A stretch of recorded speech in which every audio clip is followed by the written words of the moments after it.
নমস্কার, স্বাগত 24 ঘন্টায়। আমি পূজা রয়েছে আপনাদের সঙ্গে। চোখ রাখবো বিস্তারিত খবরে। মমতা বন্দ্যোপাধ্যায়কে নোটিশ বিতর্কে নজিরবিহীন বার্তা নির্বাচন কমিশনের। মমতা বন্দ্যোপাধ্যায়কে পাঠানো নোটিশের জবাব কেন দিয়েছেন মুখ্য সচিব?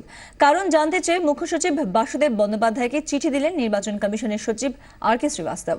21 এপ্রিলের মধ্যে মুখ্য সচিবকে জবাব দিতে নির্দেশ দেওয়া হয়েছে। সুতপা সেন আমাদের প্রতিনিধি আমাদের সঙ্গে রয়েছেন টেলিফোন লাইনে। সুতপা, ওই চিঠিতে কি উল্লেখ করা হয়েছে? দেখো, গতকালই মুখ্য সচিবকে চিঠি পাঠিয়েছেন নির্বাচন কমিশনের প্রধান সচিব মিস্টার শ্রীবাস্তব, এবং সেই চিঠিতে যেটা বলা হয়েছে যে মুখ্যমন্ত্রী মমতা বন্দ্যোপাধ্যায়ের শোকজের জবাব কেন মুখ্য সচিব দিয়েছেন সেটা তাকে বিস্তারিতভাবে জানাতে হবে। অর্থাৎ কোন প্রেক্ষিতে মুখ্যমন্ত্রীকে পাঠানো চিঠির বা শোকজের জবাব মুখ্য সচিবকে দিতে হলো, সেই প্রেক্ষিত জানিয়ে তাকে বিস্তারিতভাবে তথ্য দিতে হবে যে কেন এই চিঠি তিনি লিখেছেন। অর্থাৎ যেটা নির্বাচন কমিশনের চিঠিতে বলা হচ্ছে পরিষ্কারভাবে যে এই চিঠি মুখ্যমন্ত্রীকে লেখা হয়েছিল, তার কাছ থেকে জবাব দেওয়া হয়েছিল, মুখ্য সচিবের এই চিঠির জবাব দেওয়ার কথা নয়। সেক্ষেত্রে কেন তিনি দিলেন, বাধ্যবাধকতা কোনো রকম ছিল কিনা, এই বিষয়গুলো পরিষ্কারভাবে তাকে জানাতে হবে এবং 21 এপ্রিলের মধ্যে তাকে চিঠির উত্তর দিতে হবে কমিশনের কাছে। সুতপা, ধন্যবাদ। সুতপা সেন আমাদের প্রতিনিধি আমাদের সঙ্গে ছিলেন টেলিফোন লাইনে।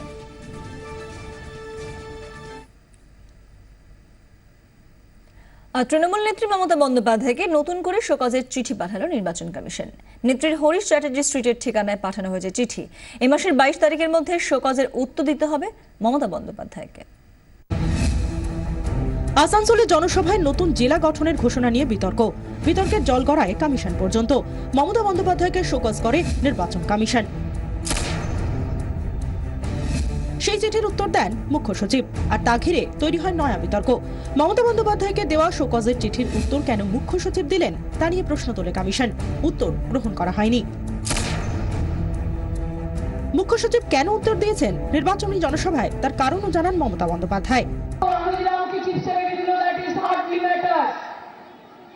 পার্টি লিখলে আমি পার্টির প্যাডে উত্তর দিতাম, গভর্নমেন্টে লিখলে আমি গভর্নমেন্টের প্যাডে উত্তর দিই। মঙ্গলবার মমতা বন্দ্যোপাধ্যায়কে নতুন করে শোকজের চিঠি পাঠালো নির্বাচন কমিশন। এবার হরিশ চ্যাটার্জি স্ট্রিটের ঠিকানায় চিঠি পাঠানো হয়। 22 এপ্রিলের মধ্যে শোকজের চিঠির উত্তর দিতে হবে মমতা বন্দ্যোপাধ্যায়কে। ব্যুরো রিপোর্ট, 24 ঘন্টা। ভোট চলাকালীন ফের কয়েকটি জেলার ডিএম ও এসপি বদলের সম্ভাবনা। ডিএম এসপি হতে পারেন এমন অফিসারের তালিকা নবান্নের কাছে চেয়ে পাঠালো নির্বাচন কমিশন। 6 জন আইএএস ও 6 জন আইপিএস অফিসারের নাম চেয়ে পাঠিয়েছে কমিশন। নবান্ন সূত্রের খবর, ইতিমধ্যেই 12 জনের নাম কমিশনে পাঠিয়ে দেওয়া হয়েছে। তাই প্রশ্ন উঠছে, নির্বাচন কমিশন কি ফের প্রশাসনিক স্তরে রদবদল করতে চাইছে? কারণ নির্বাচন কমিশন যখনই ডিএম বা এসপি বদলের কথা ভাবে তখনই রাজ্যের কাছে তালিকা চেয়ে পাঠায়। শ্রেয়সী গঙ্গোপাধ্যায় আমাদের প্রতিনিধি আমাদের সঙ্গে রয়েছেন না এই মুহূর্তে টেলিফোন লাইনে। শ্রেয়সী, এই নাম তালিকা চেয়ে পাঠানো আইএএস এবং আইপিএস দের কিসের ইঙ্গিত? দেখো, ইঙ্গিত একটা বিষয়েরই, যে বিষয়টা নিয়ে সকলেই মনে করছেন যে তাহলে ফের নির্বাচনের মুখে, যে নির্বাচন মধ্যেই বলা যেতে পারে, ফের নতুন করে এসপি বা ডিএমদের বদলির কোনো একটা চিন্তা ভাবনা করছে কমিশন। এই কারণেই বলা হচ্ছে, তার কারণ হচ্ছে যেহেতু এসপি বা ডিএমদের বদলির ক্ষেত্রে নতুন যে নিয়ম অনুযায়ী নির্বাচন কমিশন সাধারণভাবে যে নিয়মটা অনুসরণ করে থাকে, যখনই তারা এরকম কোনো বদলি করতে চান তখনই তারা সরকারের কাছ থেকে জানতে চান যে সরকার কাদেরকে মনে করছে যে যারা ওই পদে যেতে পারেন ইত্যাদি।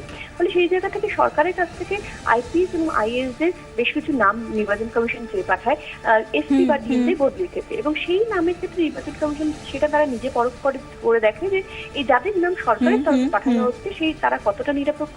যদি নির্বাচন কমিশন তাতে সন্তুষ্ট না হয় তাই তৃতীয় কোনো ব্যক্তিকেও নির্বাচন কমিশন সেই পদে। অনেক ধন্যবাদ শ্রেয়সী গঙ্গোপাধ্যায় আমাদের প্রতিনিধি আমাদের সঙ্গে ছিলেন এতক্ষণ টেলিফোন লাইনে।